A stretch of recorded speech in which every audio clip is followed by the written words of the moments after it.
Hello guys, today we'll be talking about elephants and their grieving behaviors.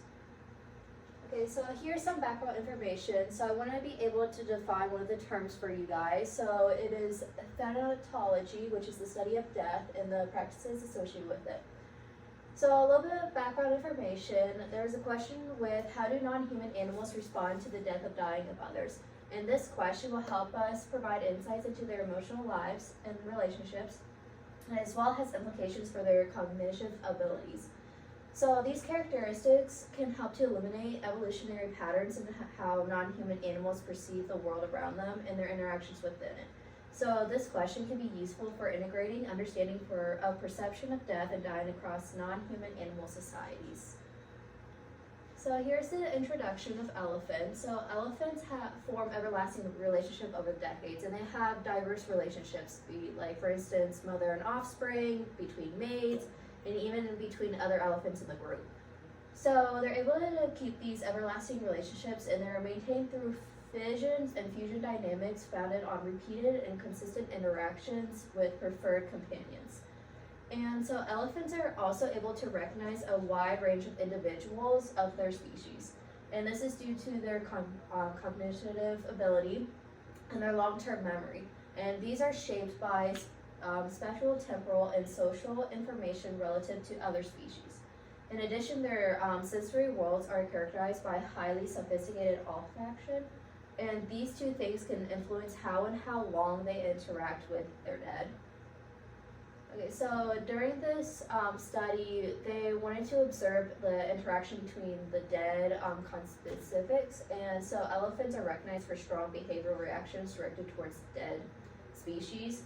And these behaviors include carrying the deceased, investigation of carcasses of socially distanced conspecifics, defensive behavior, and distress upon encounters with recently dead or dying individuals. So for this study, the researchers and ourselves don't really have that much understanding of elephant thanatology. It remains limited. So for this, they wanted to review African elephants in the Samburu National Reserve in northern Kenya. And so they're looking at the behaviors on the carcass, how they interact with carcasses, and their goals during this research is to aim to eliminate the most commonly observed behaviors elephants display in proximity to an elephant carcass, what interactions with the dead may reveal about elephant perception, and how elephants' behaviors at carcasses compare to those of other cognitively advanced and long-lived species with complex structures. And again, just restating that these researchers observed these elephants in the Samburu National Reserve in northern Kenya, and this research study was happening in 2013. And then for this process, they situate these observations with current understanding of elephant behavior and thanatology, and they discuss the relevance of these behaviors in the context of evolved social behavior with implication for comparative thanatology. Okay, so now for the methods. So they had two different forms of methods. They did a literature review and also field observations. For the literature review, they conducted a literature search using the keywords elephant plus death, dying, mourn, graveyard, and thanatology. And they used the following categories to score the types of behaviors: alert posture, including raised tail, raised head, or extended ears, approaching the carcass, attempts to lift the carcass with foot, head, trunk, or tusks, carries carcass or parts of carcass, covers carcass, investigates carcass by smelling or putting trunk in mouth after smelling, mounts carcass, engages in social behavior, stationary behavior, touches carcass with foot, trunk, head, or hovers foot, or vocalizes audibly. So they would find these different sources, and they would categorize them based on the context. So for example, a very fresh female, and then the behavior to that, dead female, but still freshly dead. And they would approach, investigate, stationary, touch, vocalize, and they just did this for a few different literature reviews. And then for the field observations, they were taken after the death of an elephant matriarch. Her name was Victoria, and again in the Samburu National Reserve in 2013. And they were looking for the same observations that I just listed. So for the results for the literature review, they looked at 32 observations from 12 different sources, and here's the results from that. You can see the most that they found was touching the carcass, investigating the carcass, and approaching the carcass, and the least were mounting, carrying, and vocalizing. And for the field observations following the death of the matriarch Victoria, they found that they just looked at like how the other elephants in the matriarch in the group reacted towards the carcass, and they found that her daughter remained feeding by the carcass for a prolonged period of time, which is this image there, that's her daughter. And fresh tears were found on Victoria's cheeks and the roof of her mouth to indicate that her son tried to lift her body, which is really sad, and that's what like these pictures shows. You can see like the tears and stuff.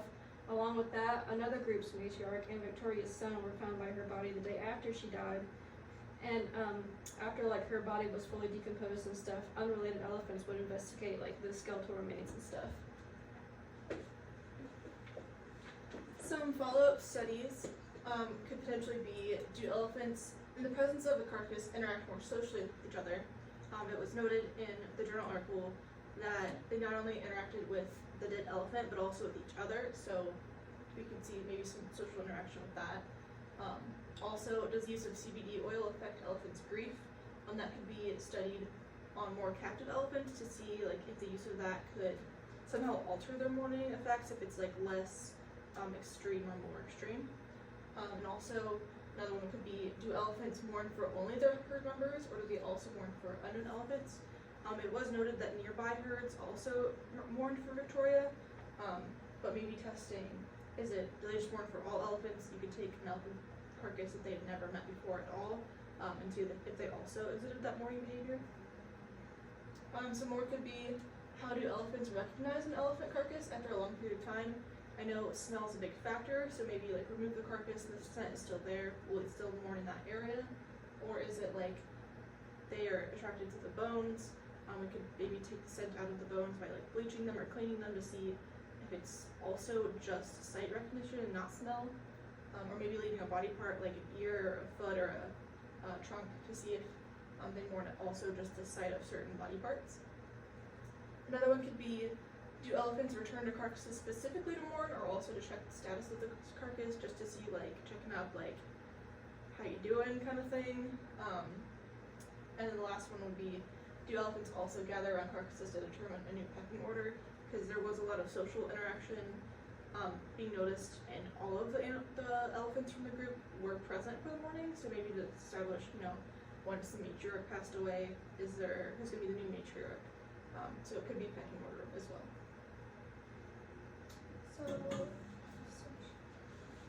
So in conclusion, just restating the purpose of the study, it was to identify patterns in behaviors of elephants at carcasses and to describe the elephant responses to dead elephants. So the study found that elephants do have an interest in their dead, and the most common behaviors they found were approaching, touching, and investigating the carcass. The study suggests that the highly sophisticated olfaction of elephants may allow the identification of dead individuals after they are decomposed. There's also evidence that elephants distinguishing elephant bones from other animals by smelling the soil. The study found that elephants are constantly updating their social and spatial information using olfactory and tactical investigation of one another. It also found that the extensive olfactory investigations of carcasses may serve to identify individuals, clarifying the status of missing individuals. The study suggests that identifying the dead is not the main purpose of visiting the carcasses. There have been repeated visits, and that suggests that these animals have an emotional nature and they may experience grief like we do.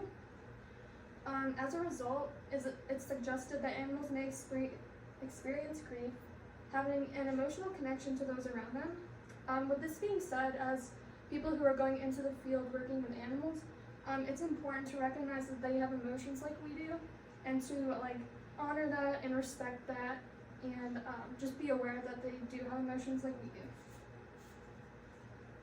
Suggestions for improvements. from the study.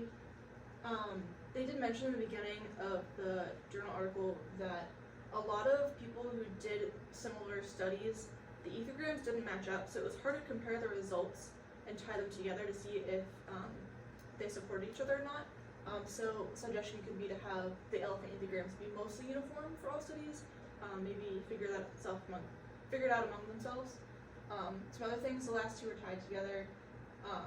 It was mentioned that when they checked the carcass in the morning, that it looked like it had been disturbed by the elephants. So maybe observing behaviors at nighttime as well. Either if there's enough researchers present in the group, have some of them take day shifts and some of them take night shifts to observe, or set up trail cameras near the carcass. Like they mentioned earlier in the study how Victoria passed away in a shaded area where there's trees, so maybe strapping a few trail cameras to the trees, so you could get like 24-hour surveillance and just observe behaviors in the night as well. Source.